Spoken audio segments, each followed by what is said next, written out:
সন্ত বলম্বনম। হরে কৃষ্ণ কৃষ্ণ কৃষ্ণ হরে হরে, হরে রাম রাম রাম হরে হরে। জয় শ্রী রাম।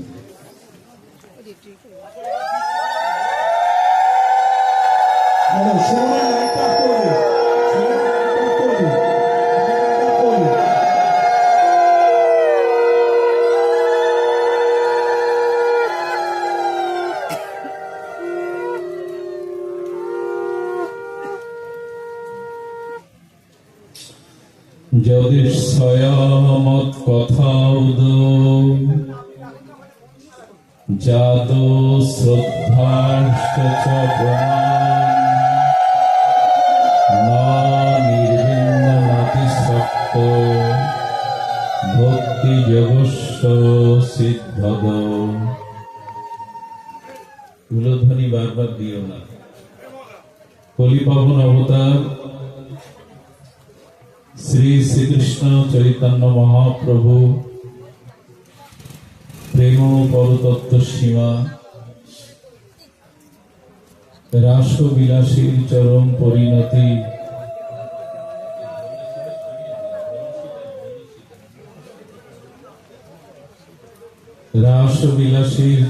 পরিণতি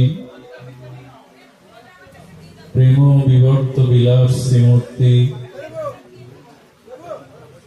পরম করুণা বরুণালয়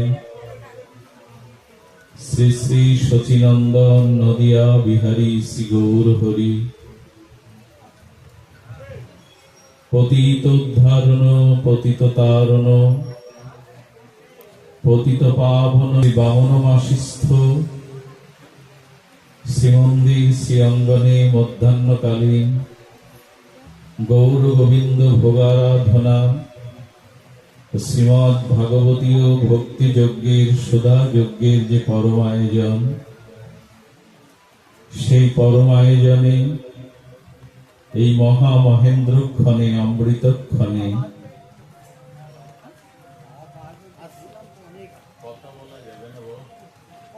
ভাগবতীয় ভক্তি যজ্ঞের শুভারম্ভে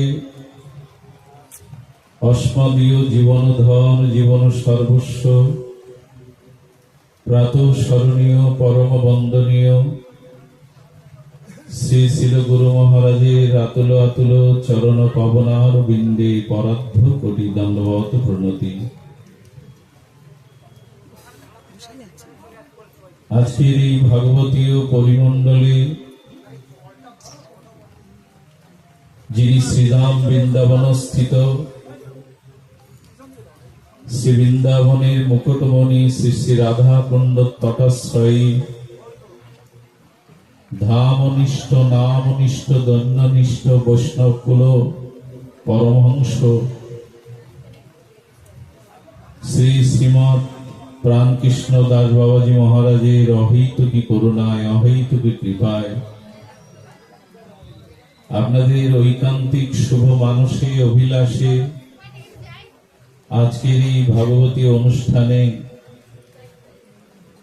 আমার সাথে উপস্থিত হয়েছেন শ্রীমৎ প্রাণকৃষ্ণ বাবার আশীর্বাদ পুষ্ট শ্রী মনোহর দাস বাবাজি, তৎসহ সমাগত বৈষ্ণবজন, সাধুজন, মহন্তজন, সুধীজন, মান্যজন, শ্রদ্ধাশীলা ধর্মশীলা দেবীমূর্তি মাতৃগণ, সকল ভক্ত চরণে সশ্রদ্ধ দণ্ডবত প্রণতি।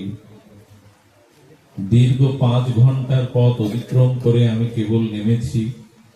আশা করতে পারি আপনারা আমাকে ভাগবতীয় পরিবেশ দান করবেন। কেউ কথা না বলে, কোলাহল না করে একটু কৃপা সঞ্চার করুন।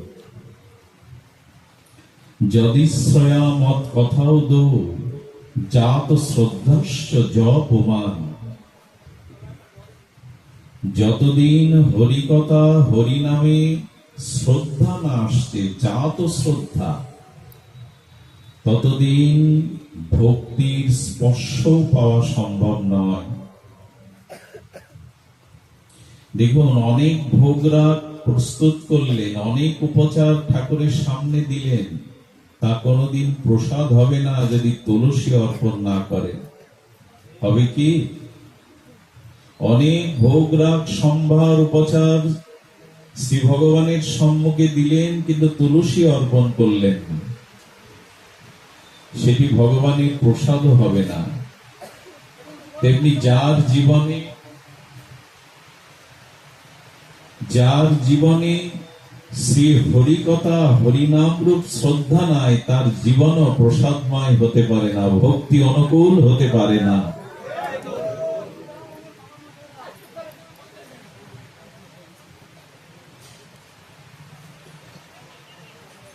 তুলসী অর্পণ চাই।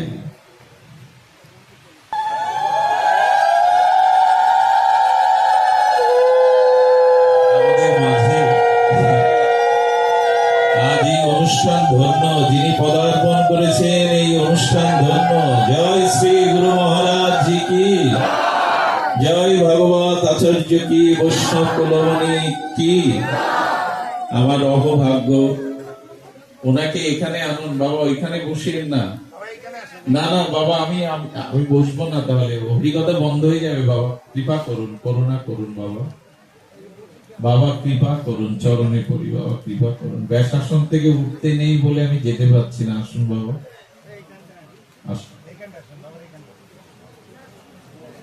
বাবা, এখানে আসুন, কৃপা করে আসুন বাবা।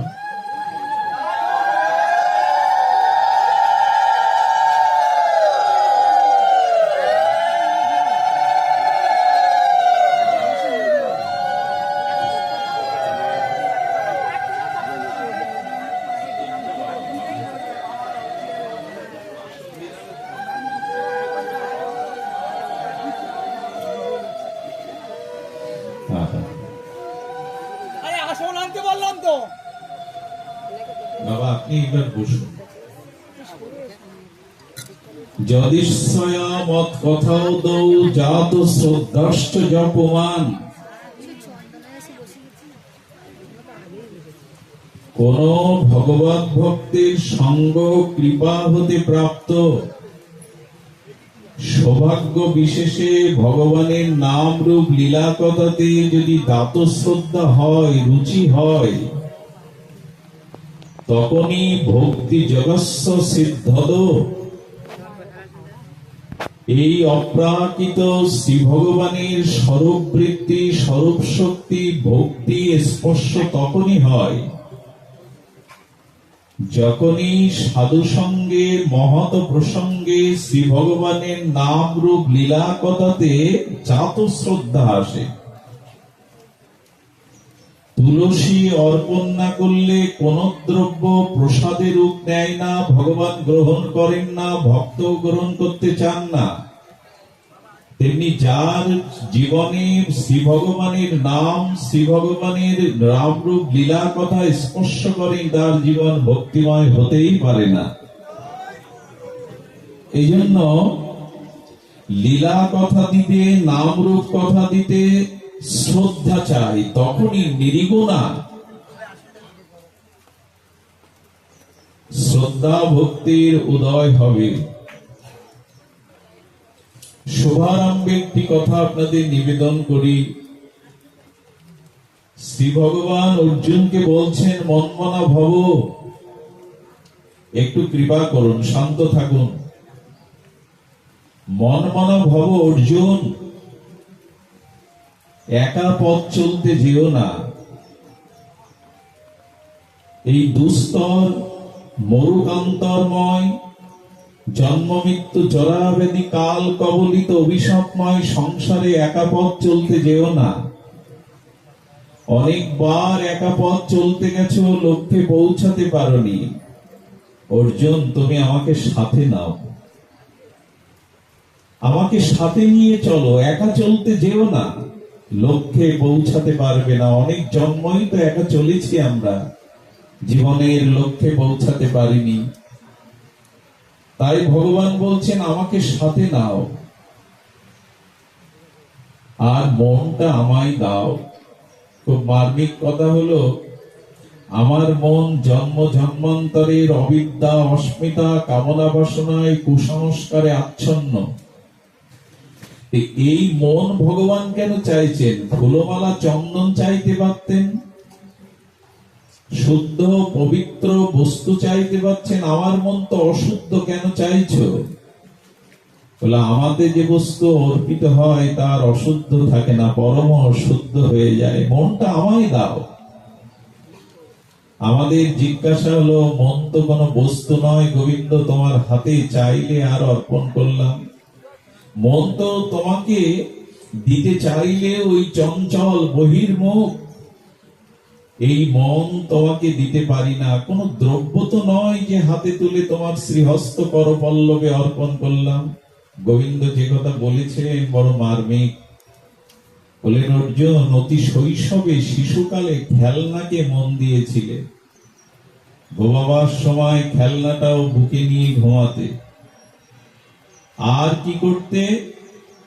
একটু বয়ক্রম হলে তুমি খেলার সাথীদের মন দিয়েছিলে, বিদ্যা অর্জনে তুমি বিদ্যাকে মন দিয়েছিলে, এরপরে অর্থ সম্পদকেই তুমি মন দিয়েছ, বিবাহ করে প্রেয়সী বরা যুবতী রত্নকে তুমি মন দিয়েছ, পুত্র কন্যা কুটুম্ব সজ্জন বাড়ি গাড়িকে মন দিয়েছ। অগ্নি করে পারো না আমাকে অগ্নি করে মনটা দিতে? এ তো তুমি দিয়ে এসছো। আমরা মন শিশুকাল থেকে অনেককেই দিয়েছি, খেলার সাথীকে, বিদ্যাকে, অর্থকে, কুটুম্ব সজ্জন প্রেয়সীকে, পুত্র কন্যাকে। গোবিন্দ দাবি করছেন ওদের মতো করে মনটা আমায় দাও না। এই জন্যই মন অর্পণ হওয়া চাই। দার্শনিকরা বলেছেন, আপনি এখানে এসেছেন, আপনার শরীর এসেছে, কিন্তু মন যদি এখানে অবস্থান না করে, শরীর যেখানে সেখানে আপনি নন, আপনার মন যেখানে আপনি সেখানেই। এখানে আপনার শরীর এসেছে, যদি মন না আসে আপনি এখানে আসেননি। এটাই দার্শনিক আচার্যদের অভিমত। এই জন্য সর্বোপরি মনটা ভগবানে অর্পিত হতে হবে। আর কি বলছেন? যদিচ্ছায়া মত কথাও দো জাত শ্রদ্ধা। না সৌভাগ্য বিশেষে আমার কোন প্রিয় শুদ্ধ ভক্তের শ্রীমুখে আমার অসমধ্য মাধুর্যময় নামরূপ লীলা কথা যখন তোমার হৃদয়ে জাত শ্রদ্ধা আসবে, তখনই ভক্তি জগস্ব সিদ্ধ, তখনই ভক্তি যুক্ত হবে তোমার জীবনে। দেখুন, একটু ধ্যান দিয়ে শুনুন, যদিও বর্ষণ মুখর, তবু এদিকে ধ্যান দিই। স্রোতস্বিনী তরঙ্গায়িত তরঙ্গ সংকুল নদী আছে, আর সেই নদীতে কান্ডারি বা মাঝিও আছে, তরণীও আছে। আর সেই তরণীতে যাত্রী হয়ে পার হওয়ার জন্য আপনিও উঠেছেন। আচ্ছা, এই তরণী ওপারে যেতে পারবে না আপনাকে নিয়ে যেতে, তরণীও যেতে পারবে না, ভেসে যাবে। বললো মাঝি আছে, পারবে না? বললো না। আচ্ছা, আপনারা একটু ধ্যান দিয়ে শুনুন তো, মাঝি আছে, তরণী আছে, যাত্রী আছে, নৌকা আছে, যেতে পারবো না কেন? বলে দুটো জিনিস লাগবে। একটি হলো মাঝির হাল আর ডার। যদি হাল না থাকে তো মাঝি থাকতেও, তরণী থাকতেও, যাত্রী থাকতেও এই তরঙ্গ সংকুল স্রোতস্বিনী নদী পেরিয়ে ওপারে যেতে পারবে কি নৌকা? সেই ঘূর্ণাবর্ত স্রোতাবর্তে নৌকাটা ভেসে যাবে, ডুবে যাবে। আসলে হাল আর দাঁড় হলো সাধু সঙ্গ আর হরি কথা, এ দুটি জিনিস থাকলেই পার হওয়া যাবে। এই জন্য দীক্ষার পরে শ্রবণ কীর্তন প্রয়োজন। শ্রী গুরুদেব কৃপা করে যে বীজ দিয়েছেন, ওই বীজকে উপযুক্ত সাধু ক্ষেত্রে বপন পূর্বক শ্রবণ কীর্তন সিঁচনের দ্বারা ভক্তি কল্পলতা বৃদ্ধি পাবে। মাঝির হাল না থাকলে, নৌকা থাকলেও, যাত্রী থাকলেও, উপযুক্ত মাঝি থাকলেও মাঝি কিন্তু পার করতে পারবে না। যার জীবনে জাত শ্রদ্ধার অতীতে হরিনাম হরি কথা নাই, সে ভব সংসার পার হতে পারবে না। পার হওয়া সম্ভব নয়। এই জন্য শ্রীমান চৈতন্য মহাপ্রভু এই প্রেম পরতত্ত্ব তিনি আমাদের বারবার নির্দেশ দিয়েছেন। এই শ্রবণ কীর্তন নববিধা ভক্তি অঙ্গের এটি যাজন। ভক্তি জননী শবরী মাতাকে রঘুপতি রাজীবলোচন মর্যাদা পুরুষোত্তম শ্রী ভগবান রামচন্দ্র প্রশ্ন করেছিলেন, প্রভু তোমার চরণ প্রাপ্তির উপায় বলো। রামচরিত মানুষে গোস্বামী তুলসীদাস সেখানে শ্রী ভগবানের শ্রীমুখে নববিধা ভক্তির সেখানে উল্লেখ করেছেন। তার প্রথম উল্লেখটি হলো এই, তিনি বলছেন প্রথম ভগতি সন্তন কা সংজ্ঞা, বলছেন শোনো সবরই শ্রবণ করো, আমার প্রথম ভগতি হলো সাধুর সঙ্গ। দ্বিতীয় মম কথা প্রসঙ্গা, দ্বিতীয় হলো সাধুকে আমার নাম রূপ লীলা গাথা। এইটি আমাদের জাত শ্রদ্ধার অতীতে যদি শ্রবণপটু হই তবে আমাদের জীবনে প্রেম ভক্তি আসবে, এছাড়া মায়া দূর হবে না। বাবা এসেছেন, আমি ওনার চরণে অনেক অপরাধী, কথা দিয়েও এমন দেশে বাস করি, ওনার চরণে মাথাটা নত করবার সদিচ্ছা থাকলেও পারেনি। তবু কত দয়ালু, কত কৃপার মূর্তি। এই জীবাধম বিষয়ী নর্দমা নরকের কীট তবু কৃপা করে এসেছেন দর্শন দিতে, করুণা করতে। তাদের এই জীবন দর্শনে এই আদর্শ যেন আমরা কিঞ্চিত সিন্ধু থেকে বিন্দু গ্রহণ করতে পারি। কখনো পাঠে এসে তাকে আমি উচ্চ স্থানে বসতে দেখিনি, এটাই নিয়ম। ব্যাসপীঠকে সম্মান জানানোর জন্য সেদিন কৃষ্ণদ্বৈপায়ন, বেদব্যাস, ঋষি পরাশর, বশিষ্ঠ, মৃত্যুঞ্জয় মহাপুরুষগণ নিচে বসেই শ্রবণ করেছিলেন। তার কারণ করুণা বহমান হয় নিচের দিকে, করুণা উপরের দিকে, তরল বস্তু উপরের দিকে যায় না, নিচের দিকে ধাবিত হয়। সদীজন এই ত্রিগুণময়ী দুর্দশা মায়াকে দূর করা আমাদের পক্ষে সম্ভব নয়।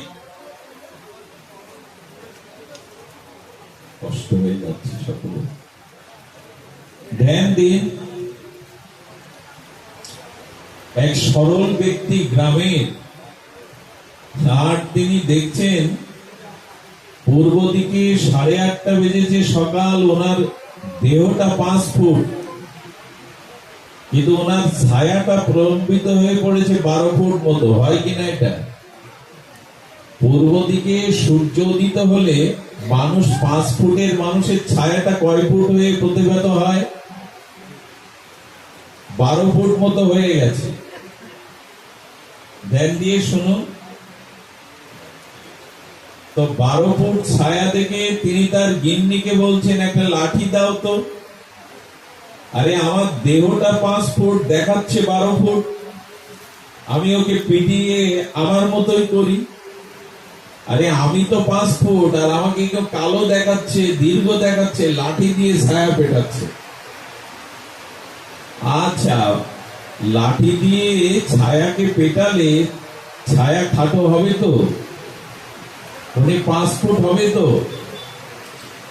উনি 2 ঘন্টা পেটানোর পরে দেখছে ছায়া 2 হাত খাটো হয়েছে। পেটাতে পেটাতে মধ্যাহ্ন দুপুর পর্যন্ত পিটিয়ে দেখছে, যখন বেলাটা সূর্য মধ্যগগনে মাথার উপরে, তখন দেখছে ছায়া খাটো হয়ে পায়ের কাছে মিলিয়ে গেছে। না মারলে সোজা হয়? আরে না পেটালে, না মার খেলে কখনো কেউ সোজা হয়? আগে 12 ফুট ছিলি, এখন চরণে লুকিয়ে গেলি। এই মারধর না করলে তুই খাটো হতিস না। আচ্ছা, আপনারাই বিচার করুন, ওর মারের সুর ছায়া খাটো হয়েছে না কোন কারণে? সত্যিটা কি? আসলে ও লাঠি দিয়ে পিটিয়েছে বলে ছায়াটা খাটো হয়নি। ওই যে সূর্য মধ্য গগনে আসলে সকলেরই ছায়া চরণের কাছে লুকিয়ে পড়ে। তো আপনি নিজ চেষ্টা করে মারধর করে আর আপনি মায়াকে খাটো করতে পারবেন না। মায়া আপনাকে দীর্ঘ করে ধরে রাখবে এই জন্ম মৃত্যু সংসার চক্রে। এক কাজ করুন, কৃষ্ণ সূর্যকে, কৃষ্ণ ভাবনাকে মাথায় করে নিয়ে নেন। যখন কৃষ্ণ সূর্য আর তিনি মস্তকে আমার চিন্তা চেতনা ভাবনায় থাকবে, তখনই এই মায়া দূরীভূত হবে, এছাড়া উপায় নাই। এই জন্য ইহাকে করিয়া জয় এড়ানো না যায়, সাধু কৃপা বিনাই আর নাহিত উপায়। মায়াকে পিটিয়ে শাসন করে আপনি খাটো করতে পারবেন না। এটি আসলে হবে কি করে, যে যদি মস্তকে অন্তরে ভগবানের চিন্তা থাকে, শ্রী ভগবান যদি আমার মননে চিন্তনে অনুধ্যানে থাকে, তার নাম রূপ লীলা গুণগাথা, তখনই এই মায়া লজ্জিত হয়ে আর আমাকে দীর্ঘ করে ছায়া দেবে না। সুধীবৃন্দ, এই জন্য শ্রী ভগবানের গুণগাথা এবং হরিনামকে বহুমানন করতে হবে। কেননা ভাগবতের বিশ্রাম শ্লোকে পরমংশ কুলতিলক বলেছেন, নাম সংকীর্তনং যস্য সর্ব পাপ প্রণশনম প্রণাম দুঃখ সমানং স্থান হরিণ পরম। ধ্যান দিন বাবা, ভাগবতের 18,000 শ্লোকের অন্তিম বিশ্রাম শ্লোকে সুগমণি বলছেন, নাম সংকীর্তনং যস্য সর্ব পাপ প্রণশনম। ধ্যান দিন। আমি বললাম কি 5 ঘন্টার পথ অতিক্রান্ত করে 1 মিনিট বসিনি, আমাকে একটু কৃপা করবেন না, করুণা করবেন না? সময় তো আমাদের হাতে খুব কম, একটু করুণা করুন। বুঝছি কষ্ট হচ্ছে, বাতাবরণ অনুকূল না, এটা আষাঢ়ের মধ্যকালীন সময়, প্রকৃতি তো ঝড়ে ঝড়ে বৃষ্টি নিয়ে ঝরবে, একটু আমরা শান্ত থাকি। আমরা আস্বাদন করছিলাম যে নাম সংকীর্তন, আচ্ছা, পূর্ণ করবার স্বতন্ত্র একটা ইচ্ছা, অভিলাষ, স্বতন্ত্র ক্ষমতা আপনার থাকতে পারে, কিন্তু পাপ আপনার দ্বারা দূর হবে না নিজ চেষ্টায়।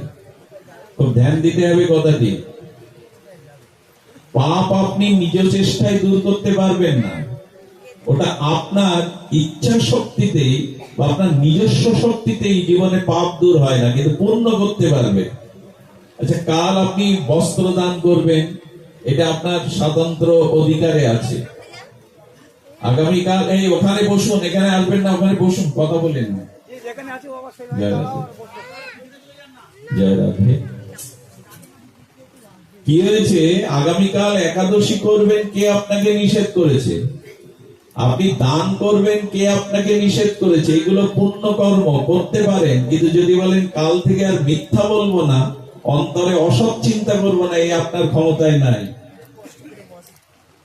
পাপ দূর নিজ চেষ্টায় করতে পারবেন না, কিন্তু পুণ্য নিজ চেষ্টায় করতে পারবেন। খুব ধ্যান দিয়ে শুনুন। এই জন্য ভাগবত বলছে, নামের স্মরণ নাও। এই যুগ ধর্ম, জীব ধর্ম, চৈতন্য মহাপ্রভুর অনবদ্য অবদান, এই হরিনামই তোমাকে পাপ মুক্ত করতে পারে। জীব মাঝে মাঝে অনুশোচনায়, রোগ শোকে, প্রতিকূল অবস্থায় পাপকে দমন করে রাখে। দুর্বা ঘাস আগুন দিয়ে উপরে পুড়িয়ে দিন, যদি মনে করেন ঘাসের অস্তিত্ব নাই, ভুল হবে। মাটির অভ্যন্তরে যে ঘাসের মূলগুলো রয়েছে, বৃষ্টি এলেই, সময় এলে আবার গজিয়ে উঠবে। পাপ আমরা মাঝে মাঝে দমন করে রাখি বটে, কিন্তু পাপ নিষ্ক্রিয় হয় না, নিজ চেষ্টায় হয় না। তো কি করতে হবে? নামের স্মরণ নিতে হবে। দেখুন, আকাশে আজ সূর্য আছে, নাহলে দিন শুরু হয়নি। ওই প্রদীপ্ত ভাস্কর সূর্যের কিরণ আছে, কিন্তু দেখা যাচ্ছে না কেন সূর্যের মুখ? সূর্যকে আমরা কেন দেখতে পাচ্ছি না? তার কিরণকে কেন আমরা দেখতে পাচ্ছি না? কারণ কালো মেঘ ঢেকে দিয়েছে। তেমন আত্মচেতনাকে, শ্রী ভগবানকেও, প্রেম ভক্তিকেও দেখতে দেয় না পাপ রূপ কালো মেঘ। আগে আমরা একটু অন্ধকারে যাই, তারপরে আলো জ্বালবো। পাপটা আগে জানি, তারপর পাপ দূর করবার শ্রীমান মহাপ্রভু নিতাই চাঁদ যে কৃপা করেছেন, গুরু মহারাজ সেটা শুনবে। আমরা বলছিলাম আকাশের কালো ঘন ঘটা মেঘ যেমন সূর্যকে ঢেকে দিয়েছে, তেমনি পাপ আমাদের জীবনে এই ভক্তির পথে অন্তরায় বাধা। একটু মন দিতে হবে এবার। পাপ অসংখ্য, মহাপাপ আছে, পাপ আছে। আচ্ছা, আপনারা পাপের রূপ দেখেছেন কখনো? পাপের রূপ কেমন হয়? পাপ অনেক প্রকার হয়। ভাগবত বলছেন পাপের একটা রূপ আছে।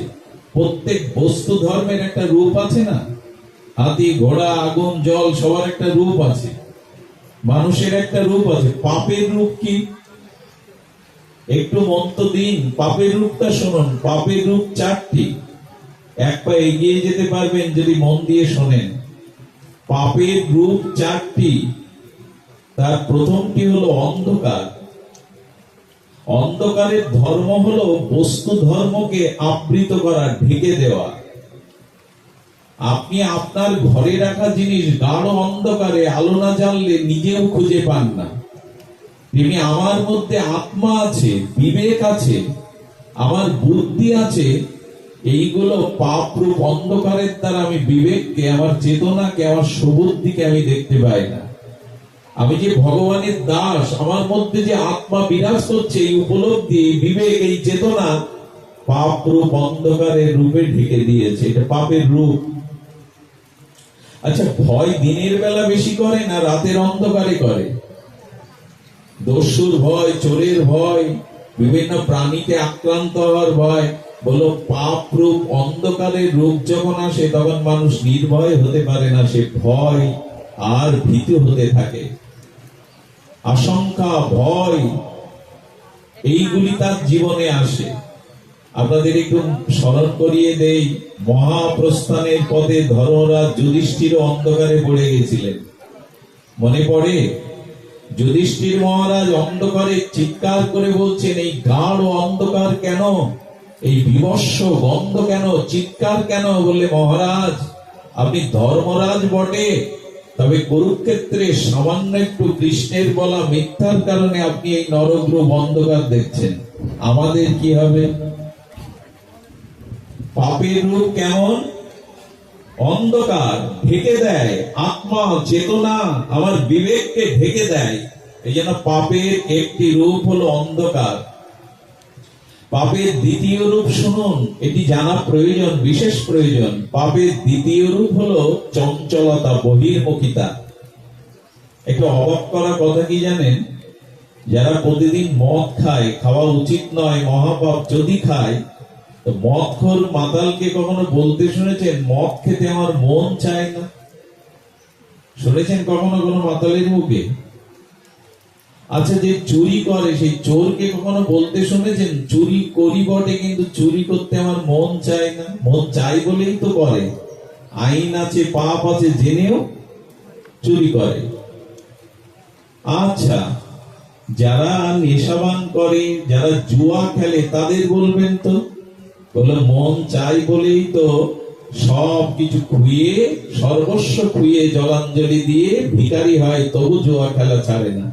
আচ্ছা, জুয়াতে, নেশাতে আর সমস্ত বিষয়ে বলে কি? বলে মন চাই বলেই করে। কিন্তু দেখবেন সাধুদের কাছে গিয়ে, বাবাদের কাছে গিয়ে সবাই এক কথাই বলে, বাবা হরি নামে মন বসে না, ভজনে মন বসে না, রাধারানীর চরণ চিন্তায় মন বসে না। এর কারণ কি? এর কারণ হলো পাপ। একটু ধ্যান দিন, এর কারণ হলো পাপ। অর্থাৎ মনের যে চঞ্চলতা, বহির্মুখিতা, ভজনে, নামে, ভগবানের স্মরণে আমাদের মন বসে না কেন? বহির্মুখিতা। চোর চুরি করতে মন চায়, জোয়া খেলে যিনি, তার জোয়া খেলতে মন চায়, মদ্য মাতাল মদ খেতে মন চায়, শুধু ভজন করতে বসলেই বলে আমার মন বসে না। এর কারণ পাপ। পাপে মনকে স্থির হতে, হেন কৃষ্ণ নামে প্রেম না হয় অঙ্কুর, জানিও দেহে আছে অপরাধ প্রচুর। এই যে পাপ এবং অপরাধ এতে ভজনে রুচি আনে না। এখানে এসেও দেখবেন কেউ ঝিমায়, কেউ ঘুমায়, কেউ অন্যমনস্ক থাকে, বারবার ঘড়ির দিকে তাকায়, বৃষ্টি হচ্ছে গিয়ে ফিরবো কি করে, নানান বহির্মুখিতা এসে তাকে ভাগবত থেকে দূরে সরিয়ে নিয়ে যায়। এটা পাপেরই রূপ, চঞ্চলতা, বহির্মুখিতা। লোকনাথ বাবা 90 বছর তপস্যা করেছেন, 50 বছর এক জায়গায় বসে তপস্যা করেছেন, সম্ভব? গৌতম বুদ্ধ 11 বছর একটা বৃক্ষতলে বসে তপস্যা করেছেন। এদের চঞ্চল আসেনি মন, বলে পাপ মুক্ত জীবন। আমাদের কাম্যবনে আমি রাধাকৃষ্ণ বাবাকে দেখেছিলাম 57 বছর এক জায়গায় বসে ভজন করছেন, 57 বছর। এই চঞ্চলতা, বহির্মুখিতা পাপের কারণে আসে। পাপের তৃতীয় রূপ বাধা। এই দেখুন আমার বাবাজি মহারাজ এই বয়সে উনি বাধা উপেক্ষা করে চলে এসছে। আমরা অনেকে আসতে পারি না, ও কাল পাঠ হয়ে গেল আমি যেতে পারি না। ভগবত কর্মে, ভজন কর্মে যত বাধা আসে, এই বাধাগুলি পাপেরই ফল। আরে মীরাবাইয়ের জীবনে, প্রহ্লাদ মহারাজের জীবনে কম বাধা ছিল না। শ্রীমান মহাপ্রভুর ভক্তি ধর্ম, নাম ধর্ম প্রচারে কম বাধা ছিল না। কিন্তু স্রোতের বিপরীতে মাছগুলো যেমন উল্টে ধেয়ে যায়, আর পাপ না থাকলে, গুরু কৃপা থাকলে জীব প্রতিকূল অবস্থায় ভজনের মধ্যে প্রবেশ করতে পারে, মাছের মতো উজানে উল্টো দিকে চলে যায়। পাপের চতুর্থ রূপ হলো দুরারোগ্য ব্যাধি। এবং ব্যাধি দুই প্রকার। এক প্রকার ব্যাধিতে অনিয়মের দ্বারা যে রোগ ব্যাধি হয়, এটা ডাক্তার ঔষধ কবিরাজে সারে। কিন্তু যে রোগ আমাকে নিঃস্ব করে দেয়, শেষ করে দেয়, সারে না, এই দুরারোগ্য নিরাময় যোগ্য রোগের কারণ ব্যাধি।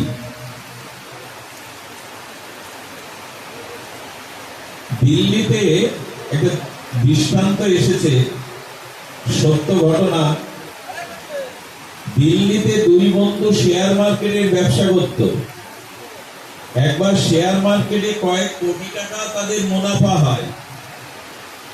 এখন এই মুনাফার পরে দিল্লির 5 তারা হোটেলে খেতে গিয়ে এক বন্ধুর মনে পাপ বুদ্ধি জাগে, যে বিষ খাই হত্যা করতে পারলে অর্থগুলো আমার হলে আমি সারা জীবন কেন, আবার অনেক প্রজন্ম বসে খেতে পারবে।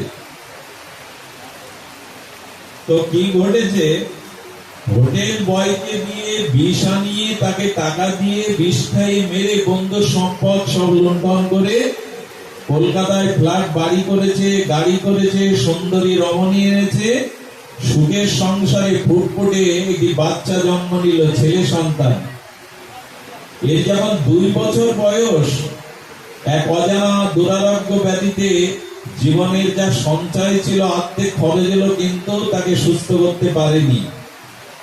বিদেশে নিয়ে গিয়ে নিজের বাড়ি গাড়ি সহায় সম্পদ সব খুঁয়ে দিয়ে ছেলেটাকে বাঁচাতে পারেনি। দিল্লিতে ফিরিয়ে এনে যেদিন গাড়ি ভাড়া 100 টাকায় ওর পুঁজি ছিল, আর কিছুই নাই, ওই 100 টাকা দিল, ছেলেটা কোলেই মারা গেল। সব খুঁয়ে ভারতীয় এক ত্রিকালজ্ঞ যোগীর কাছে প্রশ্ন করেছিল, আমার এই দুর্দশা কেন? তিনি বললেন, এটা খুব সাধারণ ঘটনা, তোমার ওই বন্ধুই তোমার পুত্র হয়ে এসে তোমার সব শেষ করে আর চলে গেল। 100 টাকায় বাকি ছিল, ওগুলোও নিয়ে গেল। এই দুরারোগ্য ব্যাধিরও কারণ পাপের রূপ। এই জন্য দয়া করে একই সাথে পাপ কর্ম করব, একই সাথে হরি ভজন করব। যদি মনে করি আমি হরিনাম করি, তিলকমালা নেই, সাধু হয়েছি, একটু অর্ধেক পাপ করলেও তা খণ্ডন হয়ে যাবে, এই মনে করে নামাশ্রয় করাটাও একটা নাম অপরাধ। এই জন্য নিরপরাধে লইলে নাম প্রেম উপচয়। আমাদের প্রেমের পথে বাধা কোথায়? অপরাধ শূন্য, পাপ শূন্য হতে পারছি না। কিন্তু মহাপ্রভু কি বলছেন? সর্ব পাপ যাবে, নাম সংকীর্তনং যস্য সর্ব পাপ প্রণশনম। আচ্ছা, নামের শক্তি বেশি না পাপের শক্তি বেশি? এর সাথে তুলনা করা যায়? এ কথা বললেও তো অপরাধ হয়। নামের শক্তি আছে, অনন্ত অনন্ত পাপকে মুহূর্তে সূর্য উদয় হলে আধার দূর হতে কি বিলম্ব হয়? আধার দূর হতে বিলম্ব হয় না। এই জন্য দয়া করে, আচ্ছা নামের মহিমা দেখুন। নাম চিন্তামণি কৃষ্ণ চৈতন্য রস বিগ্রহ পূর্ণ শুদ্ধ নিত্য মুক্ত অভিন্ন আত্মানমিন। নাম হলো চিন্তামণি। এই নাম যদি হৃদয়ে থাকে, আপনি যা চাইবেন সেই নামের কাছেই পাবেন। আচ্ছা নাম ভগবানকে মিলিয়ে দেয় কি করে? সম্রাট আকবর দিল্লীশ্বর বৃন্দাবনের এক সাধুকে ডেকেছিলেন। তিনি নাম নিষ্ঠ, সর্বদা নাম নিতেন। তো সাধুকে ডেকে বললেন, আচ্ছা ঈশ্বর নিরাকার, তোমার কাছে সাকার হতে পারে, এই যে নাম ধরে ডাকলে তাকে পাওয়া যায়, তুমি এর প্রমাণ দিতে পারবে? বলে নাম নামীকে নামিয়ে আনে, নাম নামায়তি ইতি, নাম নামীকে নামিয়ে আনে, তাই নাম। নাম নামীকে নামিয়ে আনে। তো বললেন, নাম করে ঈশ্বরকে যদি 1 মাসের মধ্যে নামাতে না পারো, তাহলে আমি তোমায় মৃত্যুদণ্ড দিয়ে দেব। আকবর খুব পরীক্ষা করে ধর্ম বিশ্বাস করতেন। বলে যাকে ডাকছো সে যদি সাড়া না দেয়, প্রমাণ না করতে পারো যে নামে নামীকে নামায়, আমি কিন্তু তোমাকে মৃত্যুদণ্ড দেব। উনি কি করলেন জানেন? নাম প্রভুর কাছে করুণা করে উনি এক ঝোপঝাড়ের মধ্যে পড়ে আকবর আকবর আকবর দিন রাত এই জপ করতে লাগলেন। আচ্ছা পাশ দিয়ে যারা যায় বলে, সাধুর কি মতিভ্রম হলো? আরে ভগবানের নাম বাদ দিয়ে আকবর আকবর ডাকছে, কথাটা চারিদিকে ছড়িয়ে গেল। ওই গ্রাম থেকে গ্রামান্তরে ছড়াতে ছড়াতে আকবরের এক রাজ কর্মচারীর কানে এই কথাটা গেল। এই জঙ্গলে বসে এই সাধু আপনার নাম জপ করছে, আকবর আকবর আকবর আকবর, দিন রাত, খাওয়া নেই দাওয়া নেই। আকবরের কাছে এই কথাটা জানার পরে তার কৌতূহল হলো, কে আমার নাম জপ করে? আরে আকবর সিংহাসন ছেড়ে নিজেই পায়ে হেঁটে তার কাছে গেছে, আমার নাম কে জপ করছে? আরে মশাই, আপনি ভগবানের নাম বলতে বলতে কেন আকবর আকবর করে জপ করছেন? বলো, মহারাজ আমি যে জপ করছি তা তো আমি আপনাকে জানাইনি, আপনি এখানে কেন? আমি যে আকবর জপ করছি আমি তো আপনাকে ডাকিনি, আহ্বান করিনি, আমি নাম ধরে বলছি, তো আপনি এখানে কেন?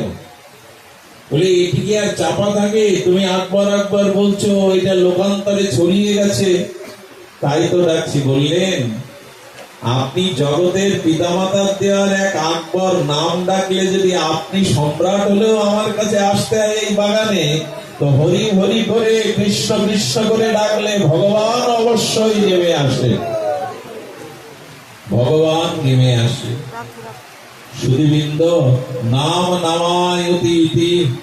আমি আপনাদের কাছে অনুরোধ করব, নামটা ছাড়বেন না, রুচি হোক আর না হোক। আমাদের অন্য কোনো উপায় নেই।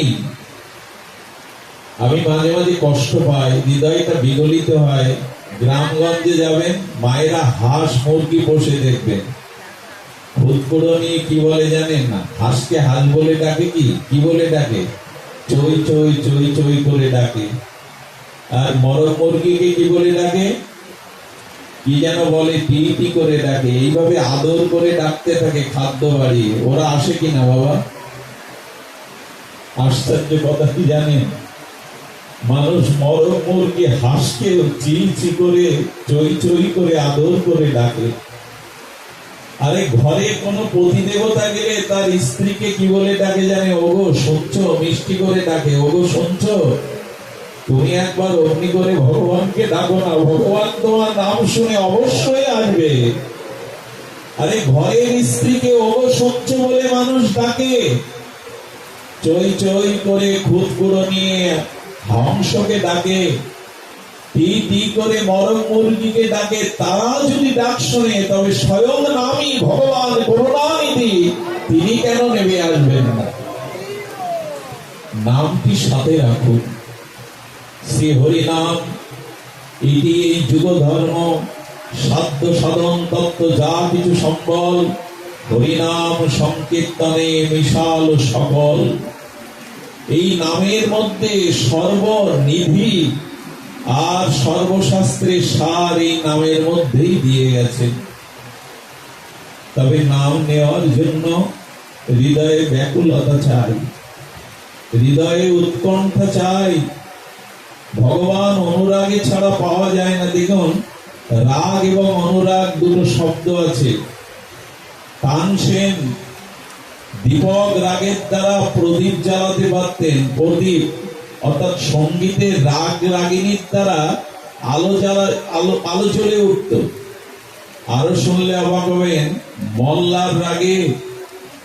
মল্লার রাগে আকাশ থেকে বৃষ্টি ধরাতে পারতেন। এই মিথ্যা সংবাদ নয়, এই তো কিছুদিন আগের সংবাদ, এই 500-600-700 বছর আগের সংবাদ।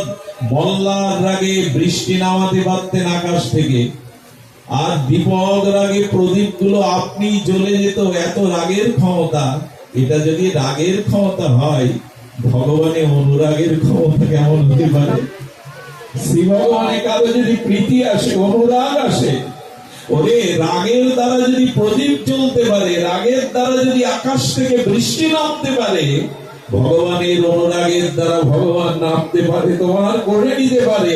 একবার অনুরাগে তাকে ডাকো, একবার প্রীতি দিয়ে তাকে ডাকো, অনুরাগে তাকে ডাকো।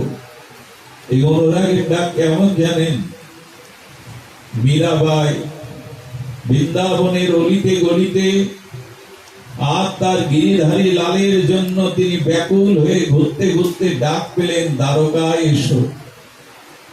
দ্বারকার শ্রীমন্দিরে গিয়ে তিনি পূজারীকে বলেছিলেন, বাবা, মন্দিরে দর্শনার্থীর ভিড় কমে গেলে আমাকে যদি একা একটু মন্দিরে প্রবেশ করতে দিতেন। মীরা একাকি প্রবেশ করে বদ্ধ দুয়ারে তার প্রাণনাথকে ডেকে ডেকে বলছে, দ্বারকাধীশ, আর কত কাল আমাকে ফিরে রাখবে এই মর জগতে? নাও না, তোমার কাছে আমাকে নিয়ে নাও, আমি আর পাচ্ছি না এই মর জগতে। এই অনুরাগে মীরার অনুরাগ পূর্ণ আত্মীতে বারবার ডাকছেন, হে দ্বারকাধীশ, হে গিরিধারী, আমাকে নিয়ে নাও, আমি আর পাচ্ছি না এই জগতের ভার বইতে। এই অনুরাগে যখন গিরিধারীকে ডেকেছে, কি ঘটেছিল জানেন? গিরিধারী চিরদিনের মতো মীরাকে নিজের মধ্যে আত্মসাৎ করে নিয়েছিল। পূজারী বাবা বলল, মেয়েটা ভেতরে গেল, আর তো বেরোই না। মন্দির দুয়ার খুলে যে দৃশ্য দেখেছিল, মীরার শাড়ির আঁচলটা গিরিধারীর মুখের কাছে কিছুটা লেগেছিল। আত্মসাৎ করে নিয়েছে। ভগবানকে যদি ডাকতে হয়, যন্ত্রের মতো ডাকবেন না, হৃদয় দিয়ে ডাকুন, অনুরাগ দিয়ে ডাকুন। পাপ কেন দূর হয় না? হৃদয়ে ভক্তি কেন আসে না? মনের ময়লা যায় না কেন জানেন? আপনি সাবান নেবেন আর ময়লা কাপড় নেবেন, এতে পরিষ্কার হবে না, মাঝখানে জল লাগবে গো। সাবানটা কাপড়ের উপরে ঘষলে ওটা পরিষ্কার হয় না, ওখানে জল দিতে হবে। তো যদি ভগবানকে ডাকতে হয়, একটু চোখের জলে অনুরাগে ডাকো, প্রীতি ভরা অনুরাগে তাকে ডাকো, নাহলে পরিষ্কার হবে না হৃদয়। প্রেমানুরাগে শ্রীমান মহাপ্রভু জগন্নাথ দেখতে দেখতে তার কি ব্যাকুলতা। অনুরাগেরই অভাব আমাদের, জানেন? ভগবানকে ডাকতে হয় অনুরাগে, গুরুদেবকে ভজন করতে হয় অনুরাগে। ভজ সদা প্রেম ভাবে লীলা কথা, আর সব হৃদয়ের শুল। ভগবানকে যদি ডাকতে হয়, অনুরাগে ডাকুন, প্রীতিতে ডাকুন। মহাপ্রভু লীলা চলে যেভাবে জগন্নাথকে আহ্বান করতে করতে সেই ব্যাকুলতায় লীন পর্যন্ত হয়ে গেলেন। রাগের শক্তি এই, আর অনুরাগের শক্তি এই। আমাদের অনুরাগের অভাব।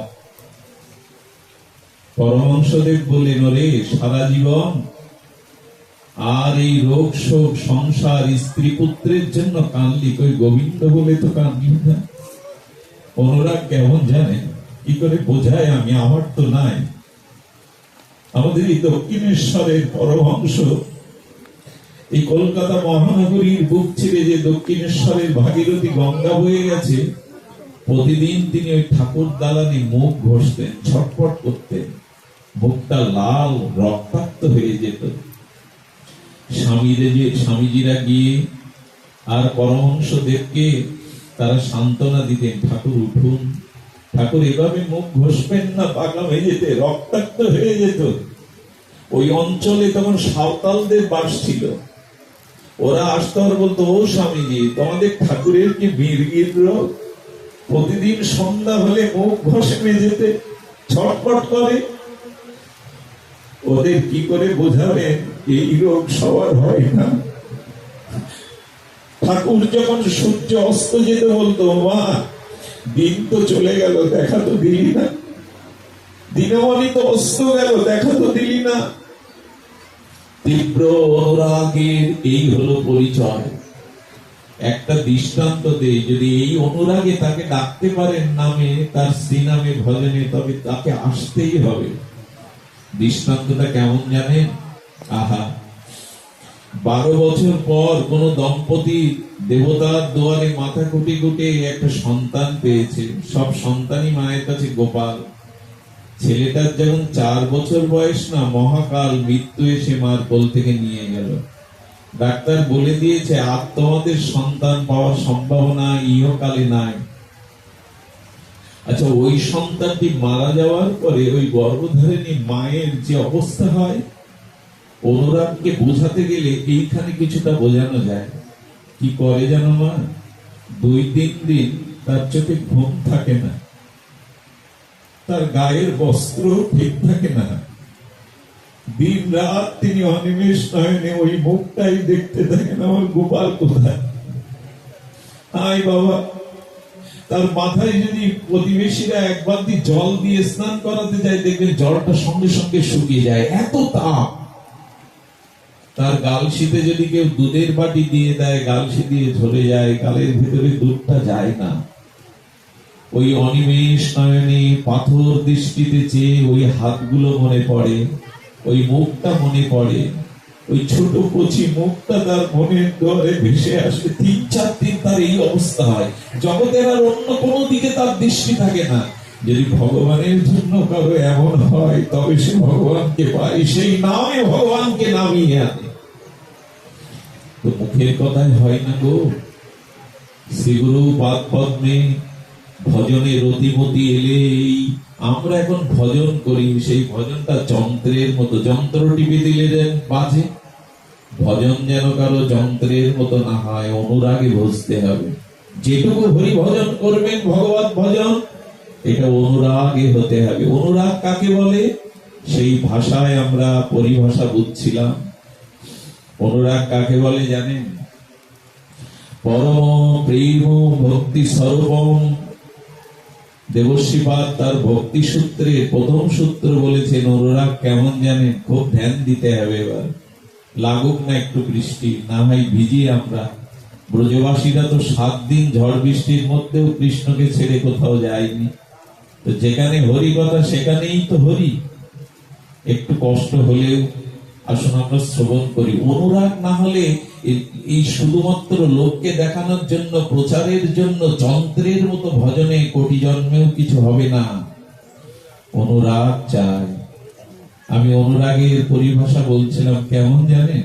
যে পাশে জলাশয় আছে, পুকুর আছে, পুকুরের মাছগুলো জল থেকে তুলে ডাঙায় ছেড়ে দিই, বা সোনার থালায় রাখুন, পদ্মের কোমল পাপড়ির মধ্যে রাখুন, দেখবেন ছটফট করবে। ওরা যতক্ষণ বেঁচে থাকবে ততক্ষণ তীব্র ছটফট করবে। দেবশ্রীপাদ বললেন, ভগবানকে পাওয়ার জন্য যদি রাত দিন কারো হৃদয়ে এরকম ছটফট নিয়ে উদ্বিগ্ন হয়, এই নাম প্রেম, এই নাম অনুরাগ।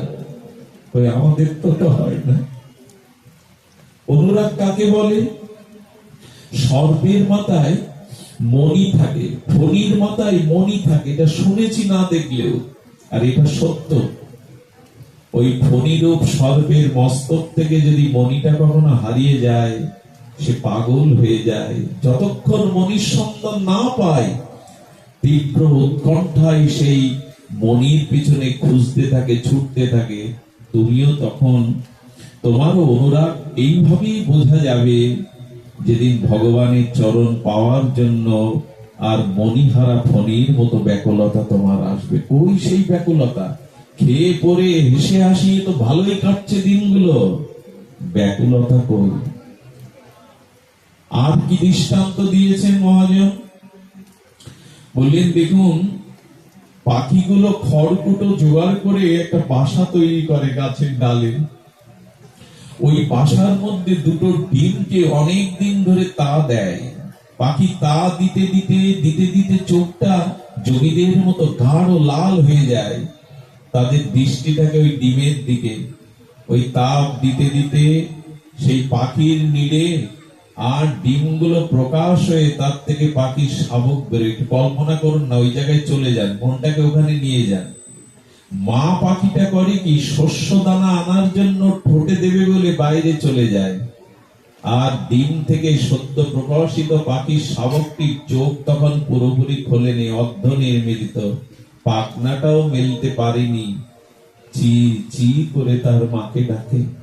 ওই ডাক কেউ শুনেছেন কিনা জানি না, কাতর ভাবে চি চি করে মাকে ডাকে। ওগো, যেদিন সংসারে অগ্নি করে ওই মায়ের জন্য পাখিটা যেমন চি চি করে ডাকে, তুমি যদি অগ্নি করে ভগবানকে ব্যাকুল হয়ে ডাকতে পারো, তখনও ভগবান আসবেন তোমার কাছে। ওই সেটা কই? করতে হয় ভজন, তাই করে চলেছি। এই জন্য অনুরাগ চাই, প্রীতি চাই। অনুরাগের আরেকটি ভাষা মনে পড়লো,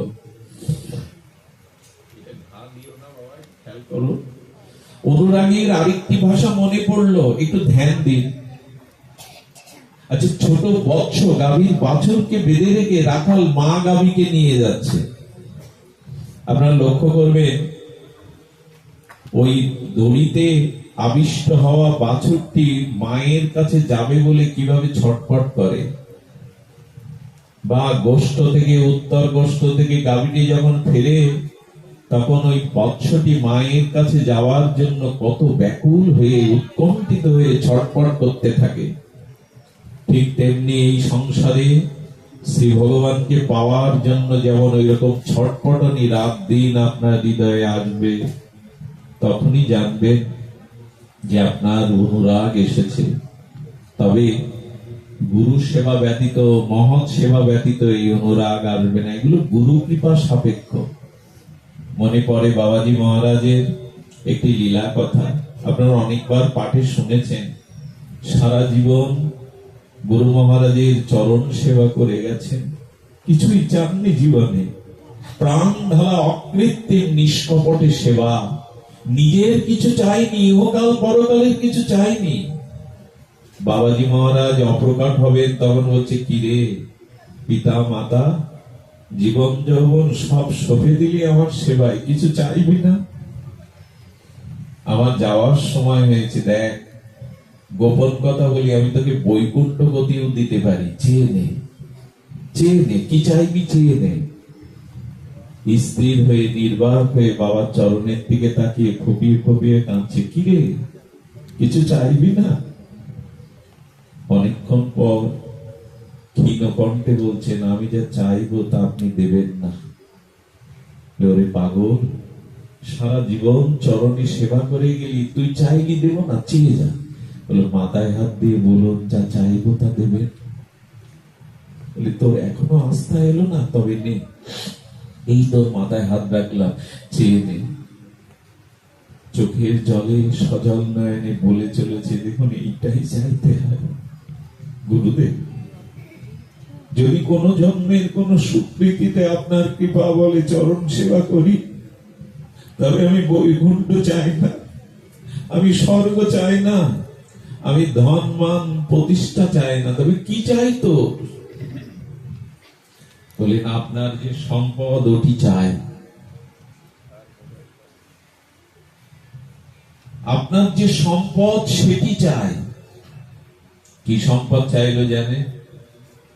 আপনি হা নিতাই বললে যেমন আমার চোখ দিয়ে দরদর করে প্রেমাশ্রু হয়, ওই আমাকে দিন, আমি যেন আজ থেকে নিতাই বললে আমার চোখে অমনি করে অশ্রুধারা হয়। বাবাজি মহারাজ নির্বাক হয়ে তাকিয়ে আছে। অনেকক্ষণ পরে বললেন, ওরে আমার সারা জন্মের জন্ম জন্মান্তরের যা সম্পদ আজ তুই নিয়ে নিবি, আমাকে ভুতুর করে দিবি। ওরে নিতাই বলে কান্না ছাড়া তো আমার জীবনে কোনো সম্পদ নাই। স্থির হয়ে মাথায় হাত দিয়ে বললেন, যাই বাবা, কথা বলো না। স্থির হয়ে মাথায় হাত দিয়ে বললেন, আজ থেকে নিতাই বললেই যেন প্রেমশ্রু বিগলিত হয় তোর নয়নে। এরপর থেকে যখনই নিতাই বলতেন, তখনই তার চোখ দিয়ে প্রেমশ্রু ঝরে পড়ত। ঠাকুর মশাই বুঝি এই জন্য এই পয়াগুলো আমাদের জীবনে কবে আসবে বলতে পারেন? গৌরাঙ্গ বলিতে হবে, পুলকোষ কই হয় না তো, হয় না তো। হরি হরি বলিতে নয়নে বহেনি, কবে চোখে যদি বলেন কাঁদছ কেন এত, আমাদের দুর্বল করে দিচ্ছ, আবেগ জানাচ্ছ না গো। আবার আমাকে এখানে ডেকে আনবেন তাই কাঁদছি না, আসর পাতাচ্ছি না। এই হলো অনুরাগ। এই অনুরাগ না হলে ভজন করেও কোটি জন্মেও প্রেম পাওয়া যাবে না। অনুরাগের ভজন। গৌরাঙ্গ বলিতে হবে পুলক শরীর, হরি হরি বলিতে নয়নে বহে নীর। জল দরকার। আচ্ছা, এখন যদি কোন পুকুরের পাশে কোন গাছের শুকনো কাঠটা পুকুরে পড়ে যায়, ও ডুববে তো? শুকনো কাঠ ডোবে তো? জলে পড়ে গেলে শুকনো একটা ছোট কাঠ ডোবে না, কিন্তু ডুববে। কি করে ডুববে? ডুববে কি করে জানেন? ওই শুকনো কাঠটিকে ওই জলে ভাসতে দিন। ভাসতে ভাসতে, মা এখানে কথা বলো না, ভাসতে ভাসতে ওই কাঠের ভিতরে ধীরে ধীরে জল প্রবেশ করবে। আর নদীতে বা পুকুরে যে পলি মাটি আছে, ওই মাটি ধোয়া জল ধীরে ধীরে ওর গায়ে মাটি জমতে লাগবে। ওই মাটি আর জল ওর মধ্যে যেতে যেতে একদিন কাঠটাকেও ডুবিয়ে দেবে। আমি বলি কি, একটু ভাসতে থাকুন ভাগবত, ভাগবতে সাধু সঙ্গে ভাসতে থাকুন। ভেতরে প্রেম ভক্তি অনুরাগ না থাকলেও ভাসুন। এই যেমন আজকে ভাসছেন, আপনার কত দূর দূরান্ত থেকে এই ভাগবত প্রেম সাগরে ভাসছেন। ভাসতে ভাসতে কি হবে জানেন? কবে কোন নিষ্কিঞ্চন অনুভবী সাধুর ধুলো গিয়ে পড়বে আপনার গায়ে, আর কবে দু ফোঁটা প্রেমশ্রু অনুরাগে ওর মধ্যে গিয়ে পড়বে। ওই কাদাটা আর জলটা যেমন শুকনো কাঠের মধ্যে গিয়ে প্রবেশ করলে ডুবে যায়, একদিন প্রেম ও সাগরে আপনি আমি ওইভাবে ডুবে যেতে পারবো। ভরসা একটু আছে, তবে ভাসতে হবে। সাধু সঙ্গ ছাড়া তো হবে না গো। এটা সংক্রামিত ব্যাধির মতো। এই বাবাদের ওই ব্যাধি হয়েছে যে ওনাদের বাতাস যার গায়ে লাগে, তারও সংক্রামিত ব্যাধির মতো ওটা হয়। এই জন্য অভিমান ছেড়ে, যুক্তি তর্ক ছেড়ে, নিজের প্রতিষ্ঠা ছেড়ে সত্য সাধুর সঙ্গে আসুন। তবে মহতের সেবা চায়, গুরু সেবা চায়। বাংলাদেশের একটা ঘটনা বলি আপনাদের, বড় মর্মস্পর্শী ঘটনা। একজন সদ্গুরুদেব ছিলেন ঝিনাইদহে।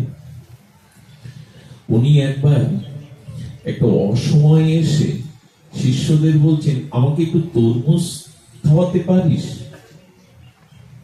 বুদ্ধিমান শিষ্যরা বলল, গুরুদেব তরমুজ খেতে চাইছে, এটা তখন তো সিজন ছাড়া এগুলো পাওয়া যেত না। এখন যেমন সব পাওয়া যায়, তখন পাওয়া যেত না। বলে গুরুদেব তো জানে এই সময় তরমুজ ফলে না।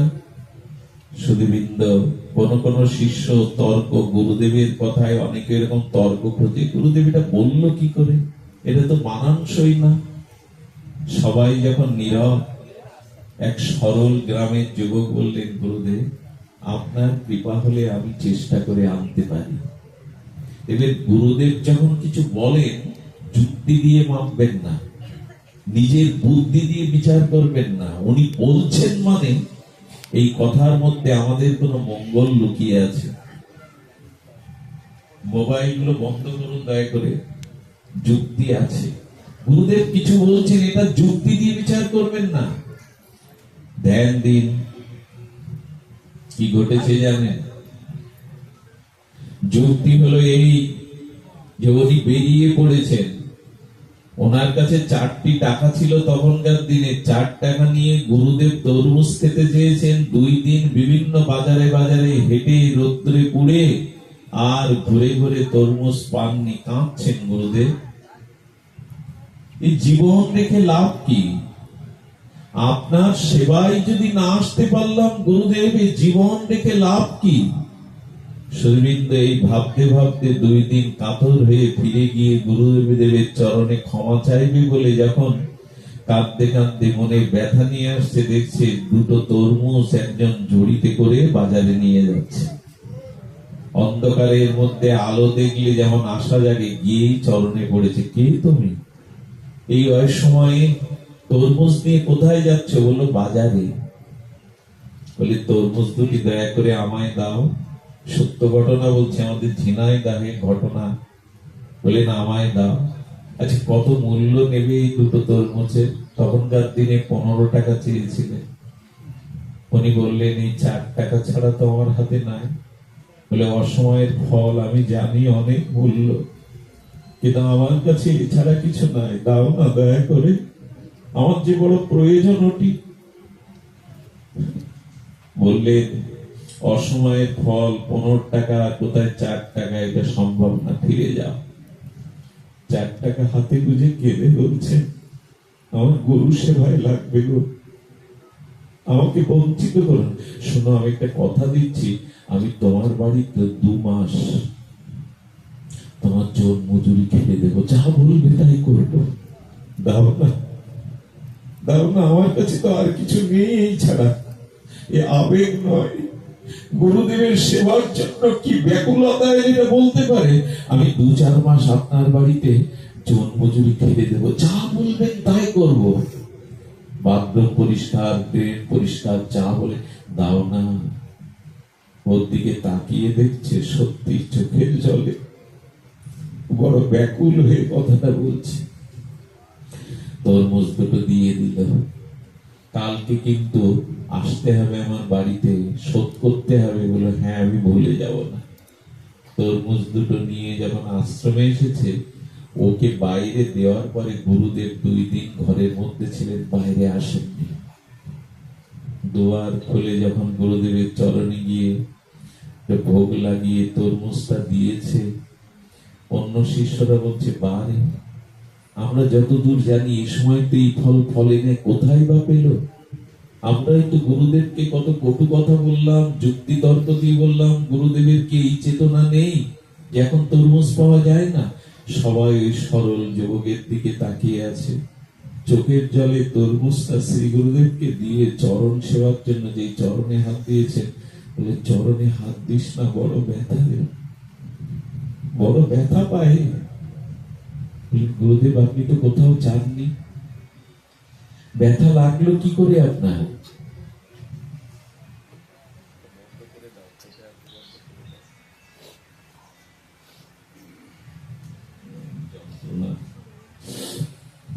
বলছি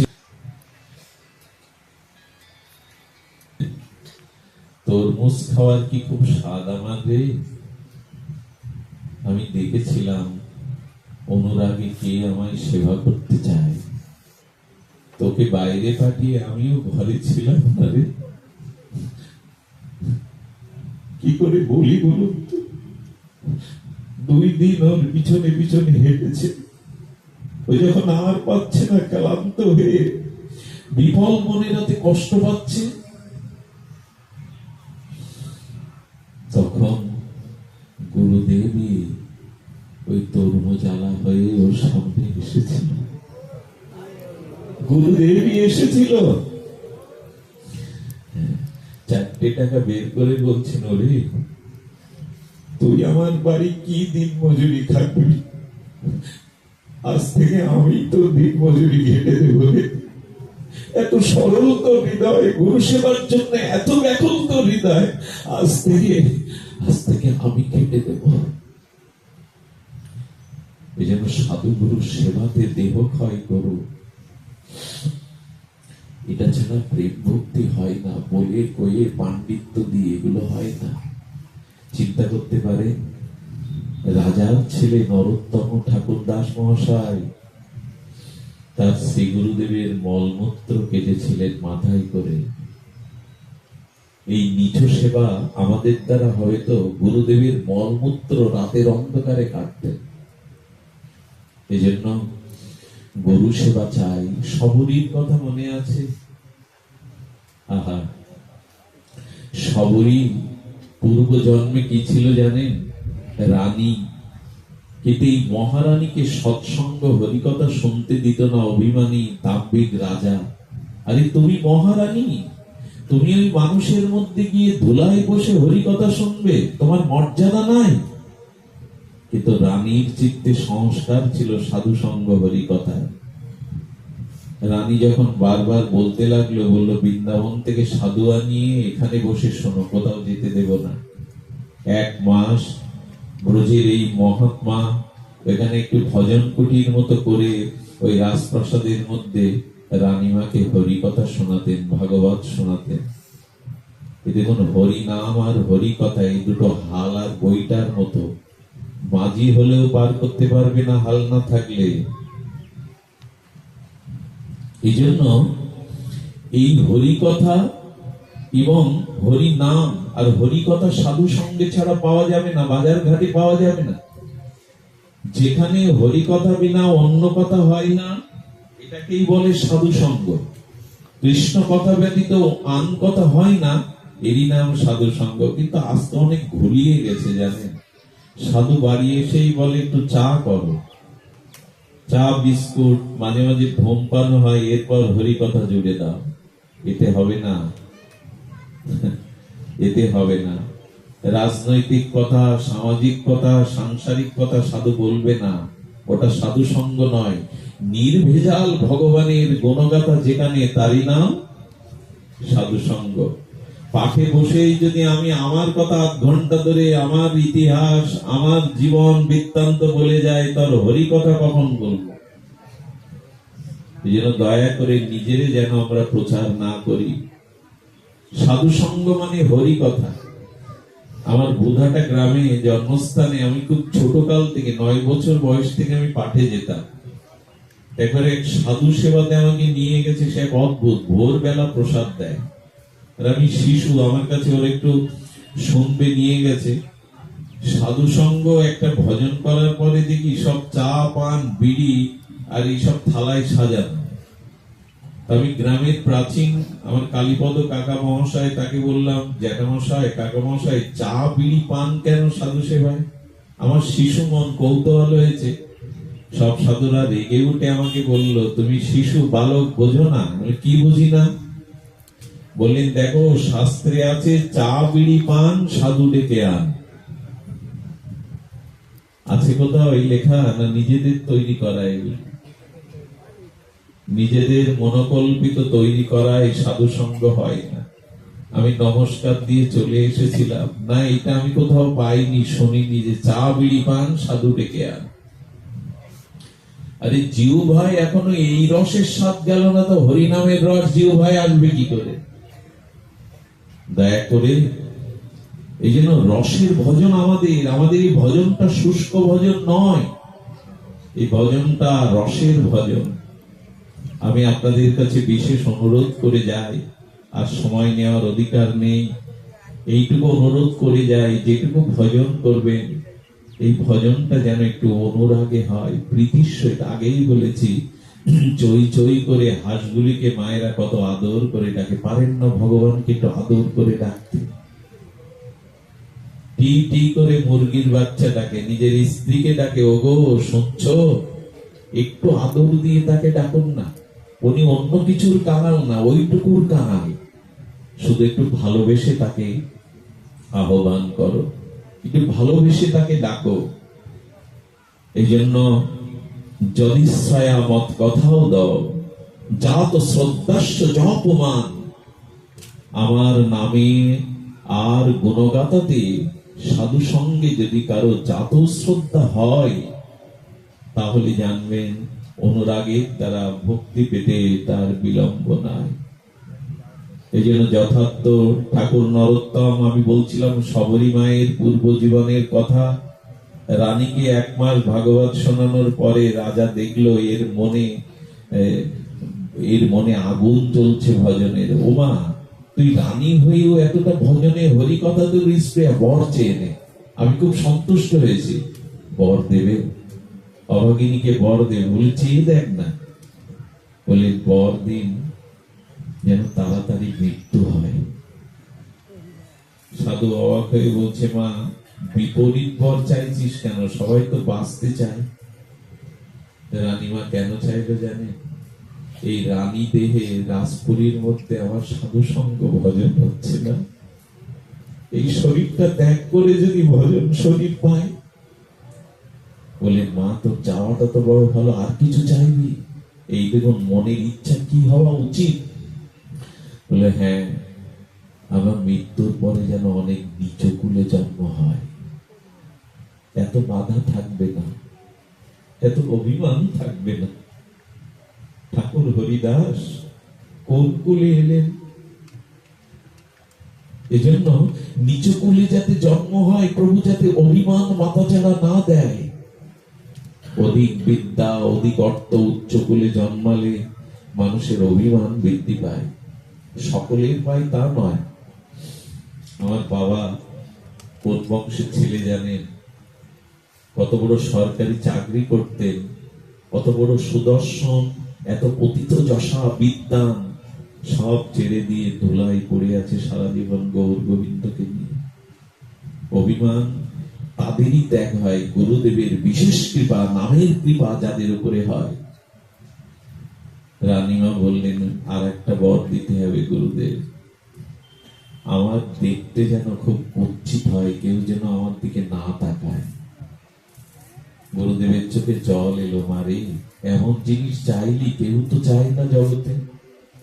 এই রানীময় কিছুদিন পর মারা গিয়ে শবরী হয়ে জন্মেছিলেন। তার এত কুৎসি রূপ, নিচকুলের ভিল জাতিতে এসেছিলেন। শবরী ডোম ভিলের কন্যা। ওই সেই বনের মধ্যে গিয়ে কত প্রতিজ্ঞা। গুরুদেব মাতঙ্গ ঋষি বলে দিয়েছিলেন, জামাই নাম জপ কর আর প্রভুর জন্য প্রতীক্ষা করবি, সেবা ছাড়া তাকে পাওয়া যায় না রে।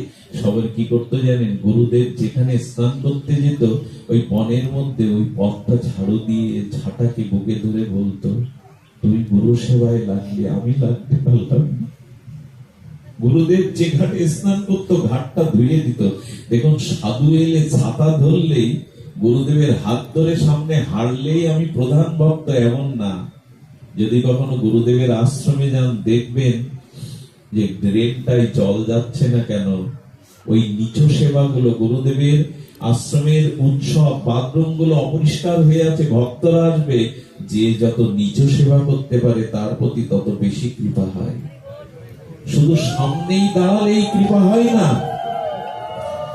যারা দূরে থাকে তাদের প্রতিও দৃষ্টি যায়।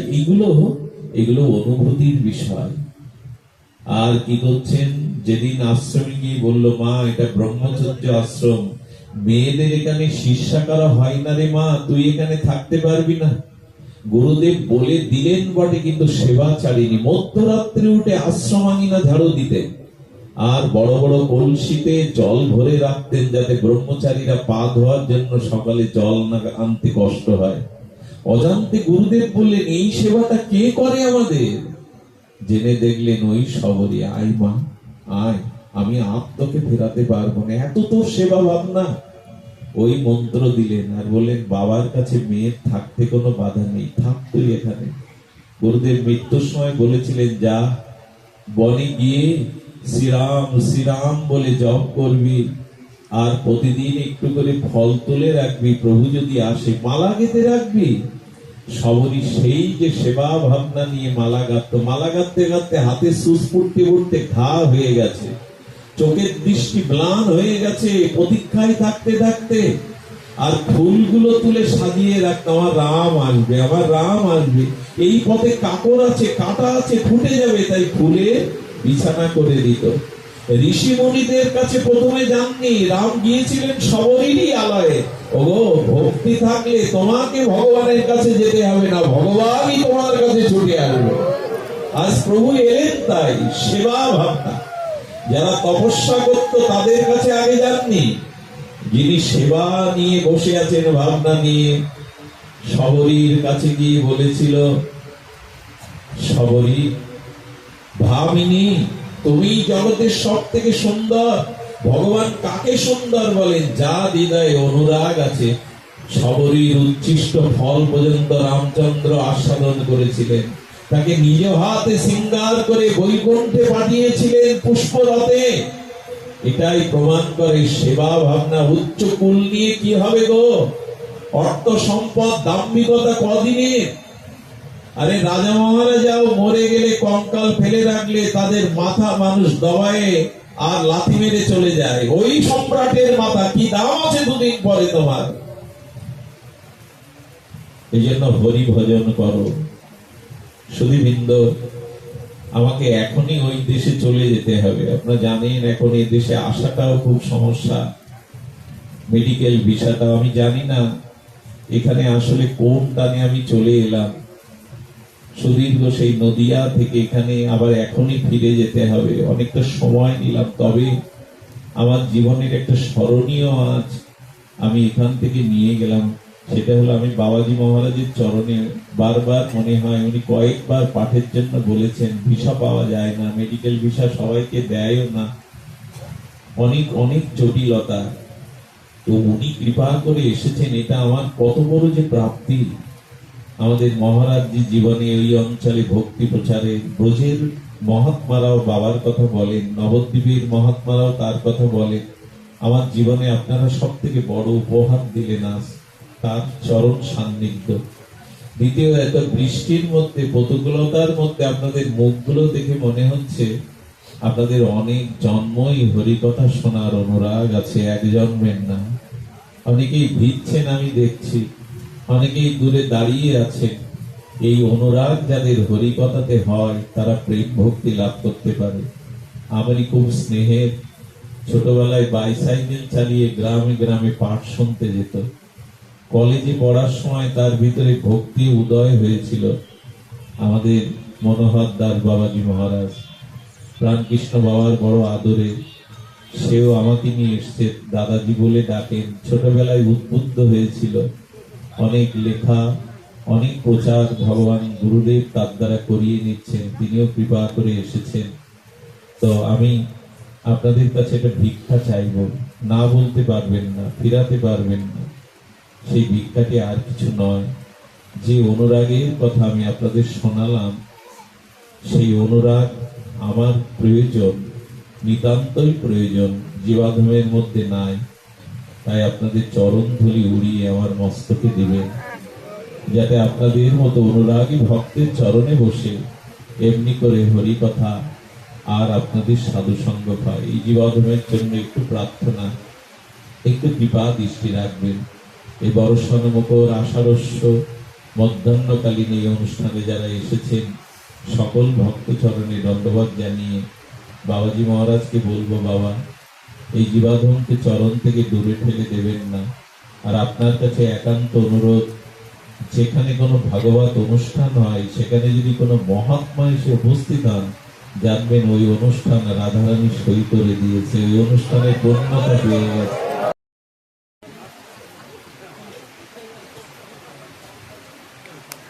লক্ষ্যপতি এক পয়সা ফকির কত বলবো, যেসব কথা বললেন দয়া করে এক টাকাটাও তো কানে করে নিয়ে যাবেন। এখানকার কথা এখান থেকে বাড়ি যাবেন না। এখন বসুন, এইসব করতে যাবেন না, মনে করবেন এখন কথা হচ্ছে, কথার মাঝে উঠলে হবে না।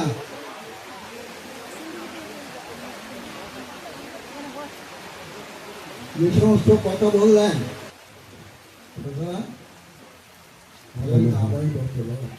উনি ভাগভর এইটি এই হরিনামের আশ্রয় থাকার জন্য বলছেন। এটা আমার কথা না, এটা শ্রীমৎ মহাপ্রভু ভক্তির মাধ্যমে জগতে প্রচার করছে। দেখো বাবু, অল্প আয়ু, সময় কম, মানুষের দেহটা হবে ব্যাধি, চামড়া চলা শুধু ব্যায়াম। এই এখান থেকে উঠে ওখানে গেলেই কই ঈশ্বরেন কেমন আছেন, তা হরি কথা বলবো না হয়। পচা দেহে আমার হাড়ের গণ্ডগোল, আমার চোখের গণ্ডগোল, আমার মাথার গণ্ডগোল, এই খবর আর সংসারের অশান্তি খবর আমরা কানে করে নিয়ে যেতে পারি না। সুতরাং বাবাজি মশাইয়ের কাছে নিবেদন, আপনি একটা ওষুধ দেন যাতে কানে করে যেন হরিকথা নিয়ে যেতে পারে। কিছু বলুন, আমাদের আগমন কথা যা বলুন, বসে আছে মহাত্মা যে কোনো প্রকারে আমরা আসছেন, 2 বছর আসেন না, আমাদের কান কেটে নিচ্ছে। সুতরাং এবার যেন ওটা না হয়, আমাদের মাথায় তুলে দিলে আমার গুরুদেব বলছেন, দাদুরি বলছে, দাদু রোজ পাঠ শুনতে যাও, আমার একটু নিয়ে চল। আজ আমার ছুটি আছে, গেছে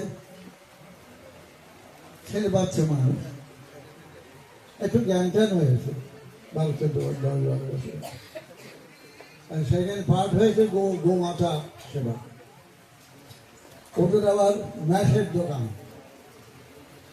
ভোরবেলা কোনোদিন যায়, দোকান খুলে ধূপ ধুনো দিয়ে যায়, ছেলেটা আগে গিয়ে বাজারে সব ষাঁড় থাকে, ষাঁড়ের ঘুষি দিচ্ছে, আর দাদু সেই সময় ছুটে আসছে, আরে তুই দোকানে এসেছেন, আমার বউ নেহাইকে ষাঁড়ের খেতে দিচ্ছিস?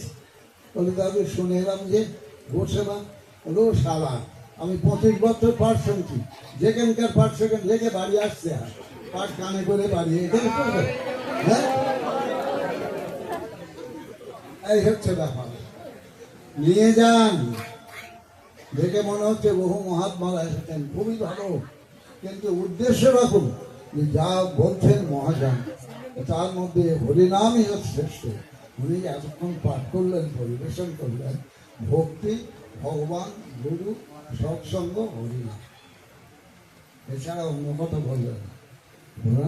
এইটা মনে করি কিছু সঙ্গে করে নিয়ে বাড়ি যাবেন। হরিকে ভগবান অনুভব সৃষ্টি করে। আমি আশ্চর্য হয়ে গেছি, পাঠের যে বিষয়বস্তুগুলো ছিল মৌলিক, উনি তা বলেছেন, সাধু সঙ্গ, হরিনাম, হরি কথা। আশ্চর্য হতে হয় যে তাদের এই শ্রবণ পটুতা, এই বয়সেও শ্রবণ করে যাচ্ছেন, আমাদের উদ্বুদ্ধ করে যাচ্ছেন। ওনার চরণে আমরা সবাই আশীর্বাদ প্রার্থনা করব। বাবা, কৃপা দৃষ্টি দিন, যাতে নামে রুচি হয়, অনুভব হয়।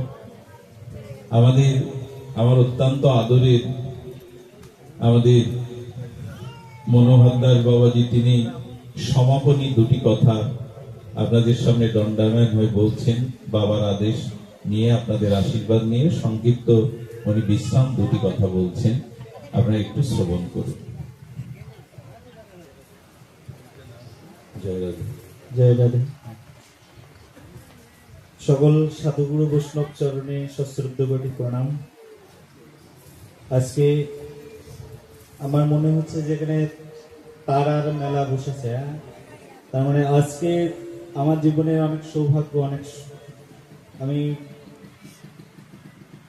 আমার বিশেষ কৃপা যে আজকে আমি আমার দাদা মহারাজের সঙ্গে এখানে আসতে পেরেছি। আমি যখন অনেক ছোট ছিলাম, আমি আর বেশ কিছু বলবো না, শুধু দাদা মহারাজের কথাই বলি, ওনার কৃপা কতটা। আমি অনেক ছোট ছিলাম, তো ছোট অবস্থায় দাদা মহারাজ সাথে করে নিয়ে যেতেন আমাকে বিভিন্ন জায়গায় ভাগবত কথা বলে। তো দাদা মহারাজের সঙ্গে বিভিন্ন জায়গায় গিয়ে ভাগবত কথা শুনতাম।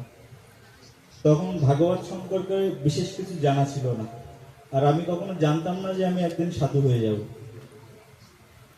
ছোটবেলায় এরকম চিন্তা ভাবনা ছিল যে ডাক্তার হব, ইঞ্জিনিয়ার হব, বা বড় পদাধিকারী কোনো ব্যক্তিত্ব হব, এরকম চিন্তা ভাবনা ছিল।